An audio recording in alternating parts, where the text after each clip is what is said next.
ರುದ್ರದೇವ್ ಅನ್ವಿತಾಳ ಮೊದಲ ಮಿಲನ ಭಾಗ 3. ಪ್ಲೀಸ್ ನಮ್ಮ ಚಾನಲ್ಗೆ ಸಬ್ಸ್ಕ್ರೈಬ್ ಆಗಿ. ಜನರೇಷನ್ ಇಂಟರ್ನ್ಯಾಷನಲ್ ಕಂಪನಿಯ ಮೀಟಿಂಗ್ ಹಾಲ್ನಲ್ಲಿ ಭಾರಿ ಚರ್ಚೆನೇ ನಡೀತಾ ಇದ್ವು. ಕೊನೆಗೂ ಜಗದೀಶ್ ಆ ಪ್ರತಿಷ್ಠಿತ ಅಂತಾರಾಷ್ಟ್ರೀಯ ಕಂಪನಿಯನ್ನು ಬರೋಬ್ಬರಿ 10 ಬಿಲಿಯನ್ಗೆ ಮಾರಾಟ ಮಾಡ್ತಾರೆ. ಡೀಲ್ ಮುಗಿತಾ ಇದ್ದ ಹಾಗೆ ಆ ವಿಷಯವನ್ನು ತಕ್ಷಣವೇ ರುದ್ರನಿಗೆ ತಿಳಿಸಲಾಗುತ್ತೆ. ಬಾಸ್, ನಮ್ಮ ಕೆಲಸ ಮುಗೀತು, ಇಂದಿನಿಂದ ಕಂಪನಿಯ ಸಂಪೂರ್ಣ ಮಾಲೀಕತ್ವ ನಿಮ್ಮದೇ ಅಂತ ಅಸಿಸ್ಟೆಂಟ್ ವರದಿ ಒಪ್ಪಿಸ್ತಾನೆ. ಓಕೆ ಗುಡ್, ರುದ್ರ ಖಡಕ್ ಆಗಿ ಉತ್ತರಿಸ್ದ. ಅನ್ವಿತಾಳನ್ನೇ ಮದುವೆಯಾಗಬೇಕು ಅಂತ ಹೇಳಿಬಿಟ್ಟು ಅಜ್ಜಿ ಪಟ್ಟಿ ಹಿಡಿದಿದ್ರಿಂದ ಆ ಭರವಸೆಯನ್ನು ಮುರಿಯೋಕೆ ಮತ್ತು ಮದುವೆಯನ್ನು ಕ್ಯಾನ್ಸಲ್ ಮಾಡೋಕೆ ರುದ್ರ ಈ ಉಪಾಯ ಮಾಡಿದ್ದ. ಅದಕ್ಕಾಗಿಯೇ ಅನ್ವಿತಾ ಕೆಲಸ ಮಾಡ್ತಿದ್ದಂತಹ ಕಂಪನಿಯನ್ನೇ ತನ್ನ 10 ಬಿಲಿಯನನ್ನು ನೀಡಿ ತನ್ನ ತೆಕ್ಕೆಗೆ ತೆಗೆದುಕೊಳ್ತಾನೆ. ರುದ್ರನಿಗೆ ಅನ್ವಿತಾಳ ಮೇಲೆ ಯಾವುದೇ ಪ್ರೀತಿಯಾಗಲಿ ವಿಶೇಷ ಭಾವನೆಯಾಗಲಿ ಇರಲಿಲ್ಲ. ಆದರೆ ಆ ಮದುವೆಯನ್ನು ನಿಲ್ಲಿಸಲು ಅವಳಿಂದ ಮಾತ್ರ ಸಾಧ್ಯ ಅನ್ನುವಂಥದ್ದು ಅವನ ನಂಬಿಕೆ ಮತ್ತು ಕೊನೆಯ ಅಸ್ತ್ರ. ಅವಳ ಸಹಾಯ ಪಡೆದೇ ಅಜ್ಜಿಯ ಮನಸ್ಸನ್ನು ಬದಲಾಯಿಸಬಹುದು ಅಂದುಕೊಂಡ ಅವನು ಈ ಪ್ಲ್ಯಾನನ್ನು ಮಾಡ್ತಾನೆ. ಆದರೆ ತನ್ನ ಕಂಪನಿಯ ಬಾಸ್ ಬದಲಾಗಿದ್ದಾನೆ ಎಂಬ ಸಣ್ಣ ಸುಳಿವು ಅನ್ವಿತಾಗೆ ಇರಲಿಲ್ಲ. ಭಾರತಕ್ಕೆ ಬಂದ ಕೆಲವೇ ದಿನಗಳಲ್ಲಿ ಅನ್ವಿತಾ ತನ್ನ ಮಗ ರಿಷಿಗಾಗಿ ಹತ್ತಿರದಲ್ಲೇ ಒಂದು ಒಳ್ಳೆ ಪ್ರೈವೇಟ್ ಕಿಂಡರ್ ಗಾರ್ಡನ್ ಶಾಲೆಯನ್ನು ಹುಡುಕಿ ಅಡ್ಮಿಷನ್ ಮಾಡಿಸ್ತಾಳೆ. ಇದರಿಂದ ಅವಳಿಗೆ ಮುಕ್ತವಾಗಿ ಆಫೀಸಿಗೆ ಹೋಗಿ ಕೆಲಸ ಮಾಡೋಕ್ಕೆ ಅಂತ ಒಳ್ಳೆ ಅನುಕೂಲ ಆಗುತ್ತೆ. ಮುದ್ದಾದ ಋಷಿ ತನ್ನ ಹೊಸ ಶಾಲೆಗೆ ಹೋಗಲು ತುಂಬ ಕಾತರನಾಗಿದ್ದ. ತನ್ನ ಪುಟ್ಟ ಬ್ಯಾಗಿಗೆ ಏರಿಸ್ಕೊಂಡು ಟೀಚರ್ ಕೈ ಹಿಡ್ಕೊಂಡು ಖುಷಿಯಿಂದ ಕ್ಲಾಸ್ ರೂಮ್ಗೆ ಹೆಜ್ಜೆ ಹಾಕ್ತಿದ್ದ. ಇವನು ನಿಮ್ಮ ಮಗನ ಎಷ್ಟು ಮುದ್ದಾಗಿದ್ದ ನೋಡಿ. ನಾನು ಇಲ್ಲಿವರೆಗೂ ಇಷ್ಟು ಲಕ್ಷಣವಂತ, ಕ್ಯೂಟ್, ಹಾಗೆ ತುಂಬ ಜೀನಿಯಸ್ ಆಗಿರೋ ಮಗುನ ನೋಡಿರಲಿಲ್ಲ ಅಂತ ಶಾಲೆಯ ಬಳಿ ಇದ್ದ ಇನ್ನೊಬ್ಬ ಮಗುವಿನ ತಾಯಿ ಆಶ್ಚರ್ಯದಿಂದ ಅನ್ವಿತಾಗೆ ಹೇಳ್ತಾರೆ. ನನ್ನ ಮಗನ ರಾಯಲ್ ಲುಕ್ ಮತ್ತು ಸುಂದರ ಮುಖವನ್ನು ಬೇರೆಯವರು ಹೊಗಳುವುದನ್ನು ಕೇಳಿ ಅನ್ವಿತಾಳ ಮನಸ್ಸು ತಾಯಿಯಾಗಿ ನಾರ್ಮಲ್ ಆಗಿ ಹೆಮ್ಮೆಯಿಂದ ಬೀಗುತ್ತೆ. ಮರುದಿನವೇ ಅನ್ವಿತಾ ಆಫೀಸ್ನಲ್ಲಿ ಕೆಲಸಕ್ಕೆ ಜಾಯ್ನ್ ಆದ್ಲು. ಕಂಪನಿಯ ಮೇನ್ ಡಿಸೈನರ್ ಆಗಿದ್ದರಿಂದ ಅವಳಿಗೆ ವಿಶೇಷವಾದ ಸ್ಥಾನ, ಗೌರವ ಮತ್ತು ಅವಳಿಗೆ ಸ್ಪೆಷಲ್ ಆದ ಒಂದು ಸವಲತ್ತುಗಳು ಕೂಡ ಇದ್ವು. ಅವಳಿಗೆ ಅಂತಾನೆ ಒಂದು ಪ್ರತ್ಯೇಕ ಖಾಸಗಿ ಕ್ಯಾಬಿನ್ ಹಾಗೂ ಒಬ್ಬಳು ಚಾಣಾಕ್ಷ ಸಹಾಯಕಿ ಕೂಡ ಇದ್ಲು. ಪ್ರಸಿದ್ಧ ಬ್ರ್ಯಾಂಡ್ ಇದಾಗಿದ್ದರಿಂದ ಅವಳು ವಿನ್ಯಾಸ ಮಾಡ್ತಾ ಇರುವಂತಹ ಬಟ್ಟೆಗಳು ಕೇವಲ ಸೂಪರ್ ರಿಚ್ ಕೋಟ್ಯಾಧಿಪತಿಗಳಿಗೆ ಮತ್ತು ಸೆಲೆಬ್ರಿಟಿಗಳಿಗೆ, ಈ ಫಿಲಮಲ್ಲೇ ಆ್ಯಕ್ಟ್ ಮಾಡುವಂತಹ ಒಂದಷ್ಟು ವ್ಯಕ್ತಿಗಳಿಗೆ ಮಾತ್ರ ಲಭ್ಯವಾಗುವಂತಹದ್ದು. ಅನ್ವಿತಾಳ ಅಸಿಸ್ಟೆಂಟ್ ಗ್ರೇಸ್ ಅತ್ಯಂತ ಪ್ರತಿಭಾವಂತ, ಬುದ್ಧಿವಂತ ಹುಡುಗಿಯಾಗಿದ್ಲು. ಅನ್ವಿತಾ ಮೇಡಮ್, ನಿಮ್ಮ ಕಾಫಿ ಎನ್ನುತ್ತಾ ಗ್ರೇಸ್ ಕಾಫಿ ಕಪ್ಪನ್ನು ತಂದು ಟೇಬಲ್ ಮೇಲಿಡ್ತಾಳೆ. ಅನ್ವಿತಾ ಮುಗುಳ್ನಗುತ್ತಾ ಕಪ್ಪನ್ನು ಸ್ವೀಕರಿಸಿದ್ಲು. 2 ನಿಮಿಷದಲ್ಲಿ ಗ್ರೇಸ್ ಮತ್ತೆ ಬಾಗಿಲು ತಟ್ಟಿ ಹೊಳಬಂದ್ಲು. ಅನ್ವಿತಾ ಮೇಡಮ್, ಮ್ಯಾನೇಜರ್ ಮೆಸೇಜ್ ಕಳಿಸಿದ್ದಾರೆ. ಮಧ್ಯಾಹ್ನ 3 ಗಂಟೆಗೆ ಸರಿಯಾಗಿ ಇಂಪಾರ್ಟೆಂಟ್ ಮೀಟಿಂಗ್ ಇದೆಯಂತೆ. ನಮ್ಮ ಹೊಸ ಬಾಸು ನೇರವಾಗಿ ಮೀಟಿಂಗ್ ಬರ್ತಾ ಇದ್ದಾರೆ, ಹಾಗಾಗಿ ರೆಡಿಯಾಗಿರಿ ಅಂತ ಹೇಳ್ತಾಳೆ. ಮಧ್ಯಾಹ್ನ 3 ಗಂಟೆಗೆ ಅನ್ವಿತಾ ಮೀಟಿಂಗ್ ರೂಮ್ಗೆ ಹೋಗಿ ತನ್ನ ಸೀಟ್ನಲ್ಲಿ ಕುಳಿತುಕೊಳ್ತಾಳೆ. ಕಂಪನಿಯ ಎಲ್ಲ ಪ್ರಮುಖ ವಿಭಾಗದ ಹೆಡ್ಗಳು, ಅಂದರೆ ಸೀನಿಯರ್ ಆಫೀಸರ್ಸ್ ಇರ್ಬೋದು, ಪ್ರತಿಯೊಬ್ಬರು ಕೂಡ ಅಲ್ಲಿ ಇದ್ದರು. ಅನ್ವಿತಾಗೆ ಇದು ನಿಜಕ್ಕೂ ಭಾರಿ ದೊಡ್ಡ ಮೀಟಿಂಗೇ ಅಂತಲೇ ಅನ್ನಿಸ್ತು. ಯಾಕಂದರೆ ನಮ್ಮ ಕಂಪನಿ ಸೇಲ್ ಆಗಿದೆ ಅನ್ನೋ ವಿಷಯ ಕೇಳಿ ಅವಳಿಗೂ ಕೂಡ ಒಂದು ಕ್ಷಣ ಭಯ ಆಗಿತ್ತು.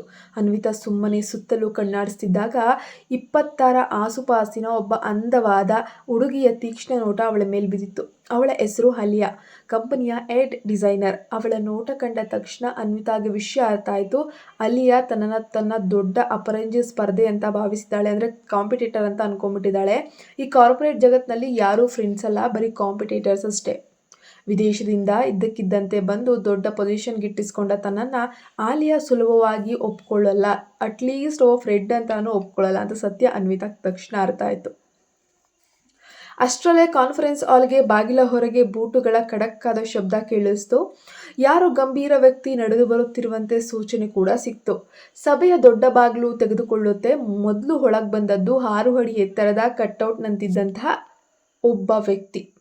ಕಪ್ಪು ಬಣ್ಣದ ರಾಯಲ್ ಸೂಟ್ ಧರಿಸಿದ್ದಂತಹ ಆ ವ್ಯಕ್ತಿಯಿಂದ ಅದು ಯಾವುದೋ ಭಾರಿ ಪ್ರಭಾವಶಾಲಿ ವ್ಯಕ್ತಿತ್ವ ಎದ್ದು ಕಾಣ್ತಾ ಇತ್ತು. ಅವನು ನೇರವಾಗಿ ಗಂಭೀರವಾಗಿ ಕುಳಿತ. ಅವನು ಒಂದೇ ಒಂದು ಮಾತು ಕೂಡ ಆಡಲಿಲ್ಲ. ಆದರೆ ಅವನ ಕಣ್ಗಳಲ್ಲಿದ್ದಂತಹ ಗಾಂಭೀರ್ಯ ಮತ್ತು ರಾಯಲ್ ಲುಕ್ಕು ಇಡೀ ಹಾಲ್ನಲ್ಲಿ ಒಂದು ಕ್ಷಣ ನಿಶ್ಶಬ್ದ ವಾತಾವರಣವನ್ನು ಸೃಷ್ಟಿಸುತ್ತೆ. ಪ್ರತಿಯೊಬ್ಬರು ಕೂಡ ಉಸಿರನ್ನ ಬಿಗಿ ಹಿಡಿದು ನಿಂತಿದ್ರು. ಆದರೆ ಬಾಸ್ ಸೀಟ್ನಲ್ಲಿ ಅಷ್ಟೊಂದು ಹ್ಯಾಂಡ್ಸಮ್ ಆದ ಹೀರೋಗಿಂತ ಸುಂದರವಾಗಿದ್ದಂತಹ ವ್ಯಕ್ತಿಯನ್ನು ನೋಡಿದ ತಕ್ಷಣ ಅಲ್ಲಿದ್ದಂತಹ ಉಳಿದ ಹೆಣ್ಣು ಮಕ್ಕಳು ಲೇಡಿ ಡಿಸೈನರ್ಸ್ಗಳೆಲ್ಲ ಕೂಡ ರೋಮಾಂಚನಗೊಳ್ತಾರೆ. ಅವರ ಮನಸ್ಸಿನಲ್ಲಿ ಚಿಟ್ಟೆಗಳು ಹಾರಾಡಿದಂತಾಗುತ್ತೆ. ಅನ್ವಿತಾ ಕೂಡ ಆಶ್ಚರ್ಯಚಕಿತಳಾಗಿ ಅವನನ್ನೇ ನೋಡ್ತಾ ಇದ್ಲು. ಇದೇನು ನಮ್ಮ ಕಂಪನಿಯ ಓನರ್ ಯಾರೋ ವಯಸ್ಸಾದ ಮುದುಕ ಅಂತ ಕೇಳಿದ್ದೆ, ಆದರೆ ಈ ಹೊಸ ಬಾಸು ಇಷ್ಟೊಂದು ಹ್ಯಾಂಡ್ಸಮ್ ಆಗಿ ಇಷ್ಟೊಂದು ಚಿಕ್ಕ ವಯಸ್ಸಿನ ಕಟ್ಟುಮಸ್ತಾದ ಸೂಪರ್ ಆಗಿರೋ ಹುಡುಗ ಆಗಿದ್ದಾನಲ್ವಾ ಅಂತ ಮನಸ್ಸಿನಲ್ಲೇ ಯೋಚಿಸ್ತಾಳೆ. ನಂತರ ಕಂಪನಿಯ ವೈಸ್ ಪ್ರೆಸಿಡೆಂಟ್ ಎಲ್ಲರನ್ನ ಉದ್ದೇಶಿಸಿ, ನಾನು ನಮ್ಮ ಹೊಸ ಓನರ್ ಶ್ರೀ ರುದ್ರದೇವ್ ಅವರನ್ನು ನಿಮಗೆಲ್ಲ ಪರಿಚಯಿಸೋಕೆ ಬಯಸ್ತೀನಿ. ಇಂದಿನಿಂದ ಜನರೇಷನ್ ಇಂಟರ್ನ್ಯಾಷನಲ್ ಗ್ರೂಪ್ನ ಸಂಪೂರ್ಣ ಮಾಲೀಕತ್ವ ಮತ್ತು ವ್ಯವಹಾರಗಳನ್ನು ಇವರೇ ಖುದ್ದಾಗಿ ನೋಡ್ಕೊಳ್ತಾರೆ. ಪ್ರತಿಯೊಬ್ಬರು ಅವರಿಗೆ ಆತ್ಮೀಯ ಸ್ವಾಗತವನ್ನು ಕೋರಿ ಅಂತ ಹೇಳ್ತಾರೆ. ಆ ಮಾತು ಕೇಳ್ತಾ ಇದ್ದಂಗೆ ಹಾಲ್ನಲ್ಲಿರುವಂತಹ ಪ್ರತಿಯೊಬ್ಬರು ಆಘಾತದಿಂದ ಉಸಿರನ್ನು ಬಿಗಿ ಹಿಡಿತಾರೆ. ರುದ್ರದೇವ್ ಇವರು ಇಡೀ ಕಂಪನಿಯನ್ನೇ ಖರೀದಿಸಿಬಿಟ್ರಾ, ಅಬ್ಬಬ್ಬಬ್ಬಾ ಎಂದು ಉಳಿದವರು ಆಶ್ಚರ್ಯ ಮತ್ತು ಗೊಂದಲದಿಂದ ಪಿಸುಗುಟ್ಟತೊಡಗಿದ್ರು. ನೋಡೋಕೆ ಬಹಳ ಕಟ್ಟುಮಸ್ತಾದ ಅತ್ಯದ್ಭುತ ಒಳ್ಳೆ ಮನ್ಮಥನ ರೀತಿ ಪ್ರತಿಯೊಂದು ಹೆಣ್ಣನ್ನು ಸೆಳೆಯುವಂತಹ ಸೌಂದರ್ಯ. ಆದರೆ ಅನ್ವಿತಾ ಮಾತ್ರ ತಕ್ಷಣ ತಲೆ ಎತ್ತಿ ಬಾಸ್ ಸೀಟ್ನಲ್ಲಿ ಕುಳಿತಿದ್ದಂತಹ ಆ ಗಂಭೀರ ವ್ಯಕ್ತಿಯನ್ನೇ ದಿಟ್ಟಿಸಿ ನೋಡ್ತಾಳೆ. ಆ ಕ್ಷಣದಲ್ಲಿ ರುದ್ರ ಕೂಡ ತನ್ನ ಕಾಫಿ ಬಣ್ಣದ ತೀಕ್ಷ್ಣ ಕಣ್ಣುಗಳಿಂದ ನೇರವಾಗಿ ಅವಳನ್ನೇ ನೋಡ್ತಾನೆ. ರುದ್ರನ ನೋಟ ಹದ್ದಿನ ಕಣ್ಣಿನಂತೆ ತೀಕ್ಷ್ಣವಾಗಿತ್ತು. ಉಳಿದವರಿಗೆ ಅವನನ್ನು ನೇರವಾಗಿ ನೋಡುವ ಧೈರ್ಯವೂ ಇರಲಿಲ್ಲ. ಆದರೆ ಅನ್ವಿತಾ ಮಾತ್ರ ಕಣ್ಣು ಮುಚ್ಚದೆ ಅವನನ್ನೇ ನೋಡ್ತಾ ಇದ್ಲು. ಬಹುಶಃ ಮೀನಾಕ್ಷಿ ಅಜ್ಜಿ ನನಗೆ ಸಹಾಯ ಮಾಡೋಕೆ ಈ ರುದ್ರನ ಇಲ್ಲಿ ಕಳಿಸಿದ್ದಾರಾ? ಅನ್ವಿತಾ ಮನಸ್ಸಿನಲ್ಲಿ ಯೋಚಿಸ್ತಾಳೆ. ಮೀಟಿಂಗ್ ಸ್ಟಾರ್ಟ್ ಮಾಡಿ, ನೀವೇ ಮುಂದುವರಿಸಿ. ರುದ್ರ ತನ್ನ ನೋಟವನ್ನು ಅನ್ವಿತಾಳಿಂದ ಪಕ್ಕಕ್ಕೆ ಸರಿಸಿ ಪಕ್ಕದಲ್ಲಿದ್ದ ವೈಸ್ ಪ್ರೆಸಿಡೆಂಟ್ ಲಾರೆನ್ಸ್ಗೆ ಖಡಕ್ಕಾಗಿ ಹೇಳ್ತಾನೆ. ಇನ್ನೊಂದೆಡೆ ಹಾಲ್ನಲ್ಲಿದ್ದ ಹುಡುಗಿಯರ ಕಣ್ಣುಗಳು ಹೊಳಿತಾ ಇದ್ವು. ಸಭೆಯಲ್ಲಿ ಏನು ಚರ್ಚೆ ಆಗ್ತದೆ ಎಂಬ ಅರಿವೇ ಇಲ್ಲದೆ ಪ್ರತಿಯೊಬ್ಬರು ಕೂಡ ರುದ್ರನ ಗಂಭೀರ ವ್ಯಕ್ತಿತ್ವಕ್ಕೆ ಮರುಳಾಗಿ ಅವನನ್ನೇ ಜಾತಕ ಪಕ್ಷಿಯಂತೆ ದಿಟ್ಟಿಸಿ ನೋಡ್ತಾ ಇದ್ದಾರೆ.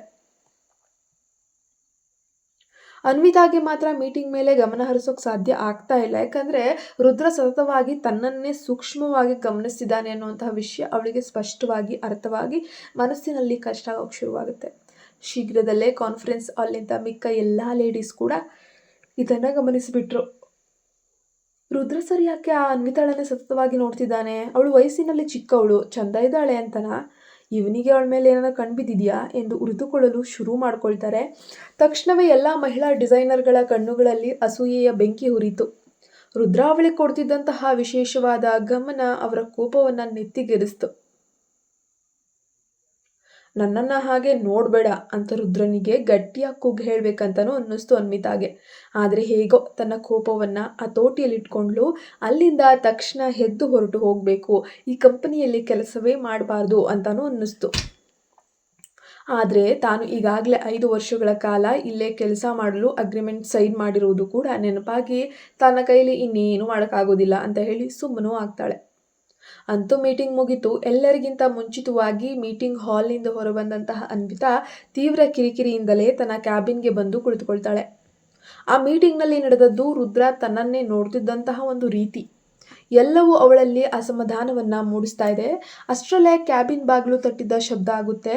ಅನ್ವಿತಾ ತಿರುಗಿ ನೋಡೋ ಅಷ್ಟರಲ್ಲೇ ಯಾವುದೇ ಹಿಂಜರಿಕೆ ಇಲ್ಲದೆ ಬಾಗಿಲನ್ನು ತೆರೆದು ನೇರವಾಗಿ ಒಳಬಂದಿದ್ದಂತಹ ರುದ್ರದೇವ್ ಅವನನ್ನು ಕಂಡ ತಕ್ಷಣ ಅನ್ವಿತಾಳ ಕಣ್ಣುಗಳಲ್ಲಿ ಕೋಪದ ಕಿಡಿಗಳು ಮೂಡ್ತವೆ.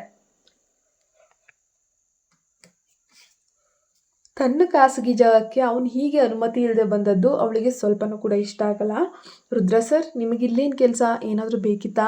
ಅನ್ವಿತಾ ತನ್ನ ಕುರ್ಚಿಯಲ್ಲೇ ಕುಳಿತು ತನ್ನ ಬಾಸ್ಗೆ ನೀಡಬೇಕಾಗಿದ್ದ ಸಾಮಾನ್ಯ ಗೌರವವನ್ನು ಕೂಡ ಕೊಡದೆ ಅಸಹನೆಯಿಂದ ಕೇಳ್ತಾಳೆ. ಅವಳ ಅಹಂಕಾರದ ಮಾತು ಧ್ವನಿಯನ್ನು ಕೇಳಿಯೂ ಕೂಡ ರುದ್ರ ವಿಚಲಿತನಾಗಲಿಲ್ಲ. ಮೇಜಿನ ಎದುರಿದ್ದ ಕುರ್ಚಿಯನ್ನು ಹಿಂದಕ್ಕೆ ಹಿಡಿದು ಗಾಂಭೀರ್ಯದಿಂದ ಕುಳಿತ ತನ್ನ ಆ ಗಂಭೀರ ಮೈ ಜುಮ್ಮೆನಿಸುವ ಧ್ವನಿಯಲ್ಲಿ, ಮಿಸ್ ಅನ್ವಿತಾ, ನಾನು ನಿಮ್ಮ ಹತ್ರ ಒಂದು ಮುಖ್ಯವಾದ ವಿಷಯ ಮಾತಾಡಬೇಕು ಅಂತ ಹೇಳ್ದ. ಕೆಲಸದ ವಿಷಯ ಬಿಟ್ಟು ಬೇರೆ ಏನಾದರೂ ಇದೆಯಾ? ಅನ್ವಿತಾ ಒಂದು ಉಬ್ಬು ಮೇಲಕ್ಕೇರಿಸಿ ತೀಕ್ಷ್ಣವಾಗಿ ಕೇಳಲು. ನನಗೆ 5 ವರ್ಷವಿದ್ದಾಗ ನಿಮ್ಮ ತಾಯಿ ತನ್ನ ಜೀವವನ್ನೇ ಪಣಕ್ಕಿಟ್ಟು ನನ್ನನ್ನು ರಕ್ಷಿಸಿದ್ರು. ಅವರಿಂದಾಗಿಯೇ ನಾನಿವತ್ತು ಜೀವಂತವಾಗಿದ್ದೀನಿ. ನಮ್ಮ ಕುಟುಂಬ ಆ ತ್ಯಾಗಕ್ಕೆ ಎಂದೆಂದಿಗೂ ಕೂಡ ಋಣಿಯಾಗಿರ್ತದೆ. ಹಾಗಾಗಿ ನನಗೆ ನೀವು ಏನಾದರೂ ಸಹಾಯ ಮಾಡಲು ಅವಕಾಶ ಕೊಡ್ತೀರಾ? ನಿಮಗೆ ಏನು ಬೇಕಿದ್ರೂ ಕೇಳಿ, ಅದನ್ನು ಮಾಡಲು ಖಂಡಿತ ನಾನು ಸಿದ್ಧನಿದ್ದೇನೆ ಅಂತ ರುದ್ರ ತನ್ನ ಮನಸ್ಸಿನ ಇಂಗಿತವನ್ನು ವ್ಯಕ್ತಪಡಿಸಿದ. ಅದನ್ನ ಕೇಳಿದ ಅನ್ವಿತಾ ದೃಢವಾದ ಧ್ವನಿಯಲ್ಲಿ ಹೇಳ್ತಾಳೆ, ಇಲ್ಲ, ಒಬ್ಬ ಪೊಲೀಸ್ ಅಧಿಕಾರಿಯಾಗಿ ನಿಮ್ಮನ್ನು ರಕ್ಷಿಸೋದು ನನ್ನ ತಾಯಿಯ ಕರ್ತವ್ಯ ಆಗಿತ್ತು. ಕರ್ತವ್ಯಕ್ಕಾಗಿ ಮಾಡಿದ ಕೆಲಸಕ್ಕೆ ನಾನು ಅಥವಾ ನನ್ನ ಕುಟುಂಬ ಯಾವುದೇ ಪ್ರತಿಫಲವನ್ನು ಬಯಸೋದಿಲ್ಲ ಅಂತ ತಕ್ಷಣವೇ ನಿರಾಕರಿಸ್ತಾಳೆ. ರುದ್ರ ಕೆಲ ಕ್ಷಣ ಅವಳನ್ನೇ ದಿಟ್ಟಿಸಿ ನೋಡಿ, ನಿಮಗೆ ಒಬ್ಬ ಮಗನಿದ್ದಾನೆ ಅಂತಲೂ ಕೇಳಲ್ಪಟ್ಟೆ. ನಿಮಗೇನಾದರೂ ಸಮ್ಮತಿ ಇದ್ದರೆ ಅವನ ಸಂಪೂರ್ಣ ಜವಾಬ್ದಾರಿಯನ್ನು, ಅವನ ಓದಾಗಿರ್ಬೋದು, ಅವನ ಕೆರಿಯರ್ ಆಗಿರ್ಬೋದು, ಅದರ ಸಂಪೂರ್ಣ ಜವಾಬ್ದಾರಿ ನಾನೇ ತಗೋತೀನಿ. ಅವನನ್ನು ನಿಮ್ಮ ಜೊತೆಯಲ್ಲೇ ನನ್ನ ಸ್ವಂತ ಮಗನಂತೆ ಬೆಳೆಸ್ತೇನೆ ಎಂದ. ಆ ಮಾತು ಕೇಳ್ತಿದ್ದ ಹಾಗೆ ಅನ್ವಿತಾ ಆಘಾತದಿಂದ ಕಣ್ಣನ್ನು ಅಗಲಿಸಿ ಅವನನ್ನೇ ನೋಡಿದ್ಲು. ಆ ಕ್ಷಣದಲ್ಲಿ ರುದ್ರನ ಮುಖಭಾವ, ಅವನ ಕಾಫಿ ಬಣ್ಣದ ಕಣ್ಣುಗಳು, ಅವನ ತೀಕ್ಷ್ಣ ನೋಟ, ಅಷ್ಟಕ್ಕೆ ಅವನ ಕೂದಲಿನ ವಿನ್ಯಾಸವೂ ಸೇರಿ ತಕ್ಷಣವೇ ಅವಳಿಗೆ ತನ್ನ ಮಗ ರಿಷಿಯ ನೆನಪೇ ಆಗೋಯ್ತು. ಇದೇನು ಇವನ ಮುಖಚರ್ಯೆ, ಕಣ್ಣುಗಳ ತದ್ರೂಪು, ಆ ಲುಕ್ಕು, ನನ್ನ ಮಗ ರಿಷಿ ಅಂತ ಇದೆಯಲ್ಲ, ನನ್ನ ಮಗ ಯಾಕೆ ಈ ರುದ್ರನ್ ಥರನೇ ಕಾಣಿಸ್ತಾ ಇದ್ದಾನೆ ಅಂತ ಅನ್ವಿತಾಳ ಎದೆ ಜಲ್ಲೆಂದಿತ್ತು. ಒಳಗೊಳಗೆ ಅನುಮಾನದ ಹುಳು ಕೊರೆಯಲು ಶುರುವಾಯಿತು. ಆದರೆ ತಕ್ಷಣವೇ ತನ್ನ ಭಾವನೆಗಳನ್ನು ಹತೋಟಿಗೆ ತಂದುಕೊಂಡ ಅನ್ವಿತಾ, ನನ್ನ ಮಗನನ್ನು ಸಾಕಿ ಬೆಳೆಸಲು ನನಗೆ ಬೇರೆ ಯಾರ ಸಹಾಯವೂ ಬೇಕಾಗಿಲ್ಲ ಸರ್. ಅದನ್ನು ಮಾಡಲು ನನಗೆ ಖಂಡಿತ ಶಕ್ತಿ ಇದೆ.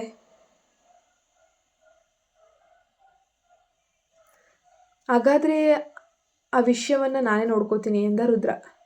ಅವಳನ್ನು ಮದುವೆಯಾಗಲು ಸಾಧ್ಯವಾಗದಿದ್ದರೂ ಕಂಪನಿಯಲ್ಲಿ ಅವಳ ಕೆಲಸಕ್ಕೆ ಮತ್ತು ವೃತ್ತಿ ಜೀವನಕ್ಕೆ ಯಾವುದೇ ತೊಂದರೆಯಾಗದಂತೆ ಸಂಪೂರ್ಣ ಬೆಂಬಲ ನೀಡುವುದಾಗಿ ಅವನು ಭರವಸೆ ನೀಡಿದ. ಅದನ್ನು ಕೇಳಿ ಅನ್ವಿತಾ ಆಶ್ಚರ್ಯದಿಂದ ಕಣ್ಣು ಮಿಟುಕಿಸಿದ್ಲು.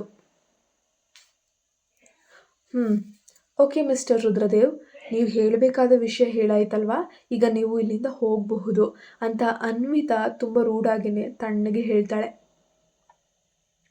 ಯಾಕೋ ಗೊತ್ತಿಲ್ಲ, ಅವಳ ಒಂದು ಆ ಅಸಡ್ಡೆಯ, ಆ ಕೋಪದ ಮಾತುಗಳಿಂದ ರುದ್ರ ಮತ್ತೊಮ್ಮೆ ಆಘಾತಕ್ಕೊಳಗಾದ. ಆ ಸೌಂದರ್ಯ, ಲುಕ್ಕು, ಹ್ಯಾಂಡ್ಸಮ್, ಶ್ರೀಮಂತಿಕೆ, ಅಧಿಕಾರ ಇರುವಂತಹ ಅವನನ್ನು ಯಾವ ಹೆಣ್ಣು ಇವತ್ತಿನವರೆಗೂ ಇಷ್ಟು ಅಜಾಗರೂಕತೆಯಿಂದ, ದುರಹಂಕಾರದಿಂದ ನಡೆಸ್ಕೊಂಡಿರಲಿಲ್ಲ. ಹೀಗೆ ಮುಖಕ್ಕೆ ಹೊಡೆದಂತೆ ತಿರಸ್ಕರಿಸಿರಲಿಲ್ಲ. ರುದ್ರ ಮೌನವಾಗಿ ಕುರ್ಚಿಯಿಂದ ಎದ್ದು ಹೋದ. ಅವನು ಹೊರಗೆ ಹೋದ ತಕ್ಷಣ ಅನ್ವಿತಾ ದೀರ್ಘವಾಗಿ ನಿಟ್ಟುಸಿರು ಬಿಡ್ತಾಳೆ. ಅಷ್ಟರಲ್ಲೇ ಗ್ರೇಸ್ ಮೆಲ್ಲನೆ ಬಾಗಿಲನ್ನು ತಟ್ಟಿ ಒಳಗೆ ಬಂದ್ಲು. ಅನ್ವಿತಾ ಮೇಡಮ್, ನೀವು ರುದ್ರ ಸರ್ ಜೊತೆ ಏನು ಮಾತಾಡ್ತಿದ್ರಿ? ಅವರಿಗೆ ನಿಮ್ಮ ಮೇಲೆ ಏನಾದರೂ ಇಂಟ್ರೆಸ್ಟ್ ಇದೆಯಾ ಎಂದು ಕುತೂಹಲದಿಂದ ಕೇಳಿದ್ಲು. ಏನು ಹೇಳ್ತಿದ್ಯಾ ಗ್ರೇಸ್? ನಿನ್ನ ತಲೆಯಲ್ಲಿ ಯಾಕೆ ಅಂತ ಕೆಟ್ಟ ಆಲೋಚನೆಗಳು ಬರ್ತಾ ಇದೆ ಎಂದು ಅನ್ವಿತಾ ಕೋಪದಲ್ಲಿ ಕೇಳ್ತಾಳೆ. ಅದು ಇಲ್ಲ ಮೇಡಮ್, ಅದು ಕಾನ್ಫರೆನ್ಸ್ ರೂಮ್ನಲ್ಲಿದ್ದಾಗ ಮಿಕ್ಕ ಲೇಡೀಸ್ ಎಲ್ಲರೂ ಅದನ್ನೇ ಮಾತಾಡ್ಕೊಳ್ತಿದ್ರು. ಸೊ ರುದ್ರ ಸರ್ ಸತತವಾಗಿ ಯಾರನ್ನೂ ನೋಡದೆ ನಿಮ್ಮನ್ನೇ ನೋಡ್ತಿದ್ರಂತೆ ಅಂತ ಗ್ರೇಸ್ ಆಫೀಸಿನಲ್ಲಿ ನಡೀತಾ ಇದೆ. ಈ ರೀತಿ ಮಾತುಕತೆ ಬ್ಯುಸಿಯಾದ ಗಾಸಿಪನ್ನು ಅನ್ವಿತಾ ಮುಂದೆ ಹಂಚ್ಕೊಂಡ್ಳು. ಅದನ್ನು ಕೇಳಿ ಅನ್ವಿತಾಗೆ ಒಳಗೊಳಗೆ ಸಿಟ್ಟು ನೆತ್ತಿಗೇರ್ತು. ರುದ್ರನ ಈ ವರ್ತನೆ ತನ್ನ ಆಫೀಸ್ ವಾತಾವರಣದಲ್ಲಿ ಮತ್ತು ಗೌರವಕ್ಕೆ ಸಮಸ್ಯೆಗಳನ್ನು ಸೃಷ್ಟಿಸ್ತಾ ಇರೋವಂಥದ್ದನ್ನು ತೋರ್ತು. ಇನ್ಮುಂದೆ ಈ ರುದ್ರನಿಗೆ ಎಷ್ಟು ಸಾಧ್ಯವೋ ಅಷ್ಟು ದೂರ ಇರಬೇಕಂತ ಅವಳು ಗಟ್ಟಿಯಾಗಿ ನಿರ್ಧರಿಸ್ತಾಳೆ. ಸ್ವಲ್ಪ ಸಮಯದ ನಂತರ ತನ್ನ ಮನಸ್ಸಿನ ಭಾರ ಇಳಿಸ್ಕೊಳ್ಳಲು ಅನ್ವಿತಾ ತನ್ನ ತಂದೆ ಕರೆ ಮಾಡೋಕ್ಕೆ ಫೋನ್ ಎತ್ತಿ ನಂಬರನ್ನು ಡಯಲ್ ಮಾಡ್ತಾಳೆ. ಹಲೋ, ಯಾರು ಮಾತಾಡೋದು? ಇನ್ನೊಂದು ತುದಿಯಿಂದ ಪರಿಚಿತ ಮಮತೆಯ ಧ್ವನಿ ಕೇಳಿಸ್ತು. ಅನ್ವಿತಾ ಭಾವುಕಳಾಗಿ ಗಂಟಲು ಬಿಗಿ ಹಿಡಿದು, ಅಪ್ಪ, ನಾನೇ ಅಪ್ಪ ಅನ್ವಿತಾ ಅಂದ್ಲು. ಅನ್ವಿತಾ ಮಗಳೇ, ಎಲ್ಲಿದೆಯಮ್ಮ? ಇಷ್ಟು ವರ್ಷ, ಕಳೆದ 5 ವರ್ಷಗಳಿಂದ ನನಗೆ ನಿನ್ನ ಸುಳಿವೇ ಸಿಗಲಿಲ್ಲ ಎಂದು ತಂದೆ ಪ್ರಕಾಶ್ ಕಂಠದಲ್ಲಿದ್ದ ದುಃಖ ಮಾಯವಾಗಿ ಆಹ್ಲಾದಕರ ಆಶ್ಚರ್ಯ ತುಂಬಿ ಬಂತು. ತಂದೆ ಮತ್ತು ಮಗಳು ಇಷ್ಟು ವರ್ಷಗಳ ನಂತರ ಮಾತನಾಡುವಾಗ ಆ ಹಳೆಯ ಸಿಟ್ಟು, ದ್ವೇಷಗಳೆಲ್ಲ ಉಳಿಯಲು ಸಾಧ್ಯವೇ? ಅನ್ವಿತಾಳ ಕಣ್ಣುಗಳಿಂದ ಆನಂದ ಬಾಷ್ಪ ಹರಿಯತೊಡಗಿತ್ತು. ಅಪ್ಪ, ನನ್ನನ್ನು ಕ್ಷಮಿಸಿಬಿಡಿ. ನಾನು ಇಷ್ಟು ವರ್ಷ ವಿದೇಶದಲ್ಲಿದ್ದೆ. ಈಗ ಕೆಲಸದ ಮೇಲೆ ವಾಪಸ್ ಭಾರತಕ್ಕೆ ಬಂದಿದ್ದೀನಪ್ಪ ಅಂತ ಹೇಳ್ತಾಳೆ. ತುಂಬ ಸಂತೋಷ ಆಯಿತು ಮಗಳೇ. ನಿನ್ನ ಮನೆಗೆ ಯಾವಾಗ ಬರ್ತೀಯಾ ಅಂತ ಪ್ರಕಾಶ್ ಬಹಳ ಆಸೆಯಿಂದ ಇಂದಿಲಿನ ಒಂದಷ್ಟು ಕಹಿ ನೆನಪುಗಳನ್ನೆಲ್ಲ ಮರೆತು ಕೇಳ್ತಾರೆ.